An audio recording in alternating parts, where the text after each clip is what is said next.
বিস্ময়করভাবে একা একাই বাজার করতে পারে যশোরের একটি কুকুর। মালিক ফর্দ করে দিলে অনায়াসে বাজারে গিয়ে একা একাই সব বাজার নিয়ে আবার বাসায় চলে আসে এই বিস্ময়কর কুকুরটি।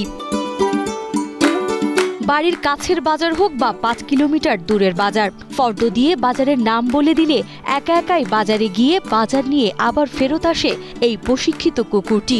মনিব নির্মল বিশ্বাস ভালোবেসে প্রভুভক্ত প্রাণীটির নাম দিয়েছে রানী। আমার যখন প্রয়োজন হয় তখন আমি দোকানে দিয়ে পাঠাই, তরকারি লাগে তখন আমি ওর স্লিপটা লিখে দিয়ে বাজারে চলে যাই, বাজার করে নিয়ে বাড়ি চলে আসে। রানীকে হাতের ইশারায় যে বাজারে যেতে বলা হয় সেই বাজারেই যায় সে। আশ্চর্যের বিষয়, শুধু বাজার নয়, যেদিন যে দোকানে যেতে বলা হয় সেখানেই যায় রানী। রানী এতটাই বাধ্য যে সামান্য কদিনেই বাজারের পাশাপাশি শিখেছে নানা কসরত। কুকুর আসে মাল নিয়ে যায়, কখনো টাকা দেয়, কখনো মালিক এসে টাকা দিয়ে যায়। যদি বলি যে ডানি দিকে যাও, তাহলে ডানি চলে যাবে, রাজগঞ্জ ডানি, আর বামে কমলপুর, বামে দেখাই দিলে সে বামে যাবে। পশু পাখির প্রতি ভালোবাসা থেকে যশোরের মনিরামপুর উপজেলার কোমলপুর জেলেপাড়ার বাসিন্দা নির্মল বিশ্বাস শহরের পালবাড়ি এলাকায় যান একটি গার্ড ডগ কিনতে, কিন্তু সেখানে গিয়ে কাঙ্ক্ষিত প্রাণী না পেলেও দেখা পান ফ্যামিলি ডগের। ভালোবাসা থেকেই ১৯,৫০০ টাকা দিয়ে বিদেশি প্রজাতির এই কুকুরটি কিনে আনেন তিনি।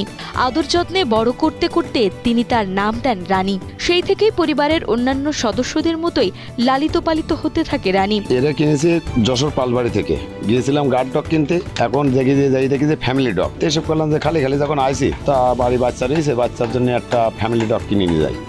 আমি কিনেছিলাম